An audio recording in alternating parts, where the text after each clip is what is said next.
Have you ever looked at someone and just wondered, how did they do that? How did they completely transform their life? Well, I'll let you in on a little secret. It's almost never some massive, dramatic, overnight overhaul. The real magic? It's way quieter. It's found in the tiny, consistent actions that build up into something, well, truly extraordinary. And this quote right here, it just nails it, doesn't it? It's not about the grand, sweeping gestures. It's all about those daily actions that, honestly, they seem almost too small to even count. But here's the thing, they absolutely do count. In fact, they matter more than anything, and it's all because of one really powerful principle.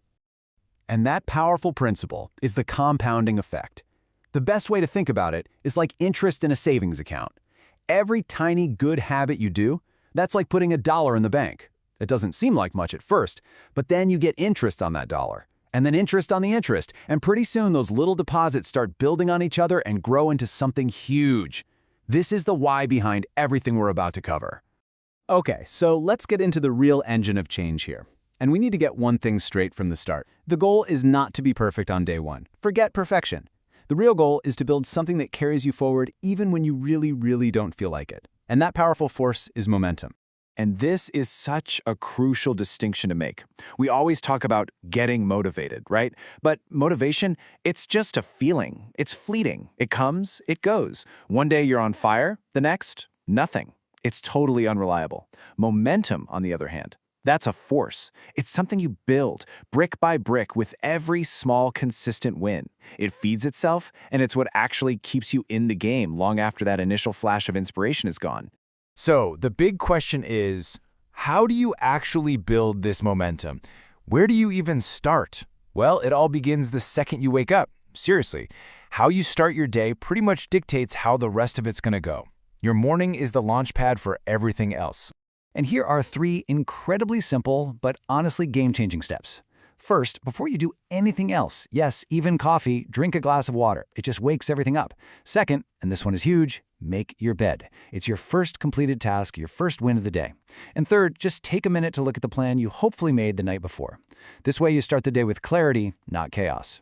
Yeah, I know. I can already hear some of you. Make my bed? Seriously? And this quote is perfect because, yeah, I used to roll my eyes at this too. It feels so insignificant, but that's the whole point. It's a simple act of creating order, and it sends a signal straight to your brain that says, hey, I'm in control here. I'm starting this day with an accomplishment. Want to see that compounding effect in action in a really tangible way? Look at this. 3,600 pages. How do you get there? By reading just 10 pages a day. That's it. 10 pages feels like nothing, right? You could do that waiting for your coffee to brew. But do that every day, and suddenly you've read over 3,600 pages in a year. That's the wisdom of about 15 books, all from one tiny little habit. And it's the exact same thing with our minds. A lot of people think meditation is about achieving some state of perfect nothingness, which sounds impossible. But it's not. It's just about training your focus.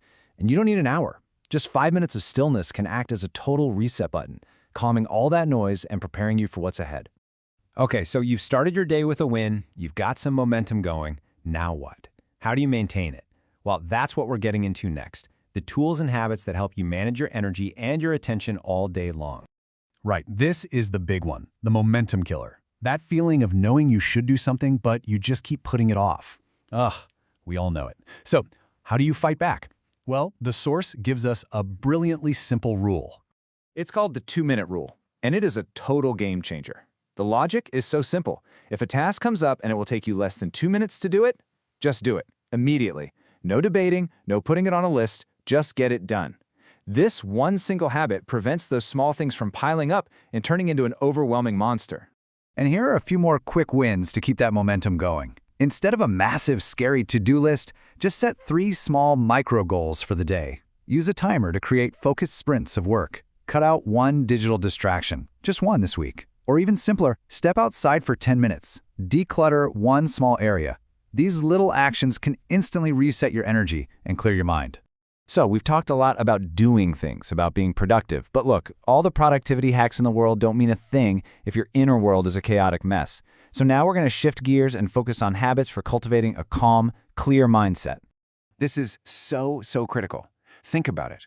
We're all careful about our physical diet, right? But what about our digital diet? The news you read, the feeds you scroll, the content you let into your brain, it all shapes your thoughts. If you consume a steady diet of negativity and drama, you're going to feel negative and dramatic. It's a direct pipeline. So how do you manage this? It's all about protection. First, protect your time. Every yes to something unimportant is a no to something that actually matters to you. Second, protect your peace. Curate your social media. Limit the news. Unfollow accounts that make you feel awful. And third, protect your progress. At the end of the day, instead of beating yourself up for what you didn't do, focus on one win. Just one. It completely retrains your brain to look for success. And this right here, this is the mindset shift that changes everything. So many of us get trapped trying to be perfect. But perfection is paralyzing. It just makes you quit. The real goal, the game you can actually win, is to just be 1% better than you were yesterday. That's it. That's what keeps you going for the long haul. Okay, wow. We have covered a lot of ground, and I get it. Seeing a long list of habits, even good ones, can feel a little overwhelming. So in this final section, we're going to distill all of this knowledge down into one single, powerful action you can take right now. This is always the most important question, isn't it? It's so easy to get inspired by an idea and then get totally stuck, not knowing which of the 30 things you're supposed to do first. That pressure to do everything all at once is the fastest way to end up doing, well, nothing at all. And this is the key takeaway from this entire explainer. You don't need to overhaul your life tomorrow. You don't need to implement all of these things at once. Here's the simple truth. You just need to pick one. One small habit that starts to shift your momentum. So how do you pick? Simple. Start with the path of least resistance. Pick the one habit that feels the most achievable, the least intimidating. Maybe it's drinking that glass of water. Maybe it's the 2-minute rule. Master that one. Feel that small win. Let it build your confidence. And only then, once it feels automatic, do you stack the next one on top. And this is the beautiful truth of it all. The process is quiet. You probably won't even notice the changes day to day, but one day you'll look back 6 months from now, a year from now, and you might not even recognize the person you used to be. You'll realize that the entire foundation of your new life was built not with giant leaps, but one tiny, consistent step at a time.